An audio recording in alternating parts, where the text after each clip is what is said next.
Today I want to talk about a really great question that one of you guys asked, a video request on how can I start to release and identify the suppressed anger that I have in me. And I love this question because there's such a fear collectively that we don't want to look at or face our anger. So I think this commenter had a lot of courage in the desire to want to overcome this and also to ask for the video. So thank you so much for your comment, your input, because I think it's just such a great question. And the first thing, actually before we get into it, I do want to say that I have a couple of coaching slots opening up. If you're interested, I will leave my email in the description box below. You can just drop me a message. So the first thing that I want to talk about is understanding the role of anger, because this is so widely misunderstood. Often we think of anger as, the image that usually comes to mind is an outburst, someone being really angry and shouting or punching or just physically exerting in some way. Just this idea of it's so overwhelming that we can't control ourselves, and usually the reaction that comes with that is society doesn't really like that outburst, and so then we get shunned. So the whole idea of anger from every angle, no one really likes to think about, and that's why no one really wants to own it, because it feels like it won't lead to any good whatsoever. And I don't know about you, but at least for me, the image I also had was you have these outbursts of anger and no one listens. So it feels like you're in a really frustrated and stuck spot. No one listens anyway. It puts you in a worse spot than you were before. Societally, we prefer logic. We respond to logic. We respond to lack of emotion. So we feel that anger has no use, and therefore we want to disown it so that we can control our lives better, so that we can start to expect things from certain people, and it's not all this rocky, whirly, emotional roller coaster. But quite often, especially what I've learned the past few months, is the emotion is never what it looks like. So usually when we see those people having that huge outburst of anger, they're usually, I mean, there is the surface anger inside, but the root of what they're feeling is usually pain. So their coping mechanism became to express anger, but actually the feeling that they're feeling inside is pain. And I mention this because what we're thinking of anger, or what even we think our version of anger is, isn't actually anger. It might just be that we're feeling, or the other person is feeling pain, and it's coming out like anger. So that means that we can start to detach from our mental image of anger and all the negative stories we have around it, like a couple that I shared before in terms of no one will listen to us and it's not that effective, it doesn't get us anywhere, society doesn't listen to it, doesn't respond to it. And I think this is really important because the feeling of anger is usually not what we expect. And I found this for sure. I have gone through my whole life suppressing anger, and I didn't even know it because I'd suppressed it for so long. But I got a lot of comments like, I admire you, you never feel angry, you never look angry, you never respond to anger, I've never seen you angry. And a part of me was, I guess, a bit proud because I've been working so long on emotional regulation that I was happy that at least I wasn't spewing this across other people. But this other side of me kind of knew there was something up. I was like, if I'm never feeling anger, there's something kind of wrong here. And I look back in hindsight, and I mean, a lot of it was suppressed, but there were also times where I did feel anger, but I just couldn't identify it. So I would like you to come to discovering anger with a fresh perspective, a new idea of what it might feel like. Maybe it's something you never really registered before. So maybe anger is something you never actually really felt. And again, I don't mean this on the surface frustrated anger, like if we get a task and it's just really overwhelming. Again, it's usually not anger that we're feeling deeper within. So get rid of this idea of surface anger. That's okay. That's usually a part of a coping mechanism. If you have that, that's fine. But we're dealing with the root cause here. I always believe in dealing with the root cause. So anger may look very, very different to you. And usually when I was feeling angry, now that I look back at it, I shut down and I complied. So to me, it felt really constraining. It felt like a stuckness, like I was frozen. That's what anger felt like to me. It didn't feel like how it looks in the films. So I want you to be curious about, what could anger feel like to me? Could I completely be missing it? Could I be feeling it in, if I'm missing it all the time even, could I be feeling it in nearly every area of my life? Like I had this underlying suppressed anger underneath me, and because it was there my whole life, I didn't even realize it was there. Could it be woven into the fabric of your reality and you're just not seeing it as anger because you've got this movie idea of what anger is, and so you're missing it?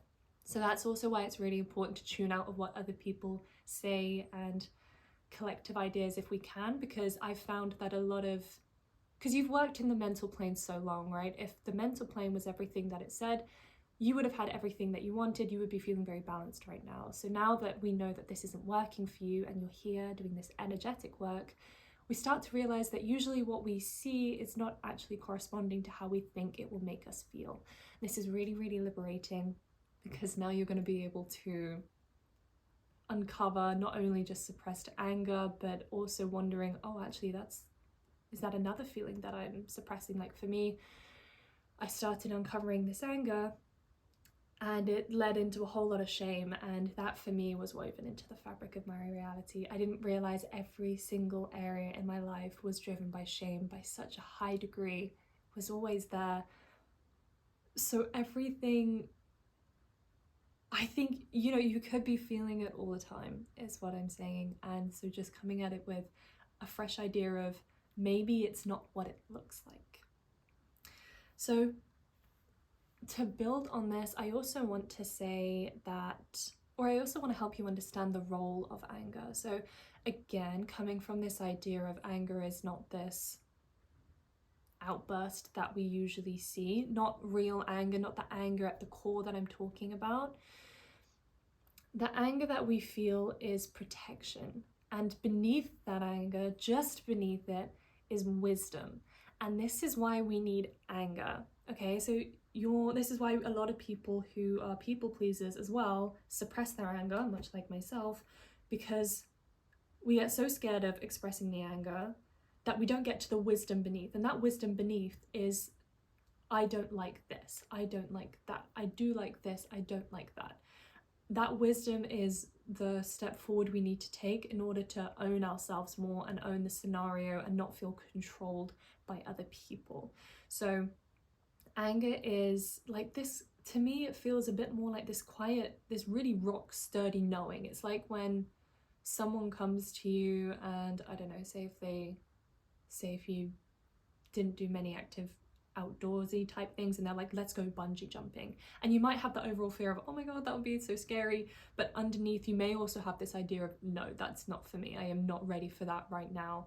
That is the same source as where your anger is. It's like this, it's the bedrock of you, it sits there. It's just this sense of, anger's not there ready to pounce all the time. It's kind of like anger is on standby. It's there kind of going, hey, if anyone starts to push you, that's where I can release these. That's when you start getting a bit more, no, I'm not doing that. Whereas you may have just started from, oh no, that doesn't feel good to me, but crack on. So anger doesn't start with outburst. It doesn't, when you feel it also, because this is another thing, when you feel it, you don't have to express it in the version of anger. You can outlet it in any way that you want. And usually the most powerful way for me is to run it through my body. And it gives you that, see if I can find an example. Or just the image that comes to mind is when you've got someone who knows themselves really well and someone is like trying to get to them and they're just in this presence of, you can't get to me. They're like, you can almost see this strong energetic bubble around them where they're going, no, and that's final. No, they're calm, they're collected. There's just like a knowing in their body, in their energy. It's so sturdy and they're very balanced. They're not coming at you. They're just kind of gently, they're just kind of firmly but gently going, no, that's not happening for me. That is them running anger through their body. So they had the choice to express it in a really outlandish way, really uncontrolled way, but they didn't. They decided, you know what, I don't have to say anything. I'm just running this energy through my body, and that energy is what people respond to. That protective self is what people respond to. They know that, oh shit, no matter how hard I try, no matter how many words I use, I'm actually not getting through to this person, so I'll move on to the next one. So the role of anger is really, really important because it tells us what we do and don't like. It is our protective mechanism, our strongest, healthiest protective mechanism. It gives us a sense of separation, healthy separation from other people, so we can say, I love you, that might work for you, but this doesn't work for me right now. It's this idea of I get to have our relationship and I get to have this moment of separation where you do that thing and I don't do that thing. So you get to have, and that's basically what growing is about. It's not about going from one end of the spectrum to the other. It's about you start at one end of the spectrum and you increase how much you can hold. So in that example of, it's no longer I do what you say or I lose the relationship, it's I get to have our relationship and I get to have a sense of autonomy in the relationship too. It's being able to hold all different types of energies. It's not just going, I either follow you or I don't. So understanding the role of anger is really, really important, because that's usually the idea of the repercussions we'll get in society is usually what stops us from wanting to explore or express our anger, even in the privacy of ourselves. So that's why I really wanted to go into, it's not what it looks like. Anger is often not what it looks like. It feels very different in your body, and it is the most honorable, sweetest, protective energy you can have. I absolutely love my anger because I know that it sits right in the bedrock of who I am. It is the core of who I am, and it is my protective energy, and it allows me to get everything I want. I get to have all the great relationships, I get to have all the good feelings, and I get to protect myself from the bad stuff, the things that I don't want, the people that don't help me. And it's also, anger is so pinpointed, so accurate, that it's not a sense of you have to cut that person off if they start encroaching your boundaries, because often this is the challenge with family. We love them, but we don't want to cut them off, so we're again stuck in this all or nothing. Anger is the guidance through that will help you go, I like this part of you and I don't like it when you do that, so I'm just going to step away when you do that and just refocus all that energy back into all the loving parts so I can build our relationship more. And that's also the key part of releasing codependency. So there's so much that anger can do for us, which is why, again, thank you so much for this recommendation, because I love this topic so much. It's so important. And also that when you do feel anger, you don't have to, it doesn't automatically mean I feel anger, I will express it in outbursts and I'm going to upset everyone and I'm going to ruin my whole life. Instead, it gets to be a really enjoyable energy that you can run through you, and it feels like pure power, but you can use that power really, really lovingly, both towards yourself and towards other people. So reframing anger is probably the biggest thing you can do in letting suppressed anger come up. The next thing that I want to talk about is that a lot of the times when we know we have suppressed emotions, what we want to do is target them, isolate them, and get them out. We have this idea of, oh, that's wrong, that's, I don't know what you want to call it, toxic, or that's bad or negative, and it needs to come out. And yes, it needs to release, but before that, we need to almost let it in. What I mean by that is we often try and shut emotions out because we think they will overrule us, and we therefore kind of hold them just outside our just outside ourselves. And so what we need to do is kind of open the door to let them in, almost have a conversation with them and say, you're welcome to stay or you can leave. And nearly all of the time they leave because they realize, like, that anger realizes it's in the wrong place. It no longer resonates with all this lovely stuff and acceptance that you have. So then it will leave. But we have to take that step in letting it in first, and so then it can walk out on its own. We can't push it out. It just wants to be heard, pretty much. And I'm sure you've heard that before. Emotions just want to be heard. So the important thing with this is you don't want to come at it like, okay, anger, where are you? I need to get you out. I need to express you. I need to punch things. I need to hit things, la da da. The best thing you can do with anger and suppressed emotions is create the conditions for it to come out. And that means working on the things that make you think that you can't express your anger. So it often looks like, at least for me, it was with my family. I never wanted to express my emotions with my family because of the fear of the repercussions.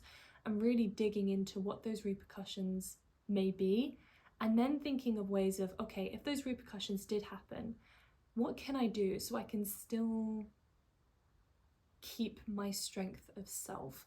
What can I do to still be present in the moment with that person as they trigger me, and also not ditch myself? And this may take a bit of, you have to push away from the person, and especially if you've got codependency attachments, this can be really hard. A lot of people pleasers do have codependency attachments, so you almost have to, my route anyway was I had to think a bit more negatively towards them, and before that I'd never wanted to do that because I get all this guilt coming up, like, I can't think that of my family, I don't want to go through all this growth just to then not have a relationship with my family, etc, etc. But actually what needs to happen is you're telling that codependency that you don't need to be as merged as you think you do. So holding this space of, you have your opinions and I have mine. I don't need to do, like saying in your mind as they speak, I don't need to do what you want me to do. You don't have all of the answers. Especially when you do this kind of work, oftentimes you can be further ahead than you think. So holding that space for yourself of, I am on the path to better discovery, not only of myself but of people in general. So that means I'm giving myself love and space to hold space away from you. And if you need to, you can leave, but just don't ditch yourself. Catch yourself resorting back to coping mechanisms if that's what's happening. Accept that it's happening, but don't go into guilt. Just kind of observe that you are going back into your coping mechanism. Don't just ditch and criticize yourself because you've relapsed. As you do that more often, you'll find that you'll be able to maybe find a neutral place of where you don't have your coping mechanism, but you can't yet protect yourself or understand what's going on in the scenario. You might feel a bit stuck in that space, but again, that's a great step. You've just lost that knee-jerk reaction of having to prod back. And then from there, when you continue to stay present and let all the feelings come up in the moment, that's the best way to release a lot of stuff, even though it's quite scary to begin with. You will then find that you'll be able to, it's funny, people start to seem smaller, and you kind of end up smiling internally and going, you've just gone off into your own mental program. I no longer have to attach into that. I no longer have to fuel your mental program. And so you kind of free yourself and just kind of go, you know what, like a child, I'm just going to let them run through their emotion that they need to. I'm not going to get involved and prod them and poke them. I'm just going to let them run out, and then I'm prepping myself so I can be there for them on the other side. But a lot of that can take a lot of time to come out, and creating the conditions for your suppressed anger to come out is, if you can do it with other people around, as I said, just staying present, letting all the emotions come up and not reacting in the usual way that you do. That's a really, really strong, potent way to do it. If you can do that as well, then great. But if that's way further down the line than you, then don't worry. What you can do in the meantime is create that space yourself. So journaling, you know, bringing up an idea of something that triggered you in the past, and again imagining bringing those feelings in your body, then going with those feelings, bringing an energy of like everything's okay, this energy of everything's all right, I'm feeling all these emotions and I'm bigger than that, and the being energy of me is way more than this coping mechanism doing energy of me. So when you hold both of these, because usually what happens, we have all that bad stuff come up and then we completely forget about the soul side of us, the being side of us, the bigger side of us, the side that has overcome so many things already. But when we can bring up those triggered feelings and then remember our natural state, our higher selves, or whatever you want to call it, when we can bring that good energy, feel good energy, everything's okay in as well, we are parenting ourselves in that moment. We are telling ourselves, I'm feeling all these horrible emotions, and one step beyond this is me being able to take care of everything. So just doing that more and more in your own time, journaling out these feelings, or maybe doing a guided meditation, whatever helps you, can really, really help. So reframing anger is certainly the first thing that we need to do, because that will help set the conditions for emotions to come out. And then the second thing is, we do want to set the conditions. We don't want to force anger to come out. We don't want to try and provoke anger in ourselves. What we want to do is start to lay in the grounds of everything is okay when we start to not feel okay. And that is growth. That is what's going to take you into further expansion. I hope this has helped. I love you guys so much. Check out my available courses in the description box if you feel like it, if they call to you, and likewise with liking and subscribing. Thank you guys so much. I will see you in the next one.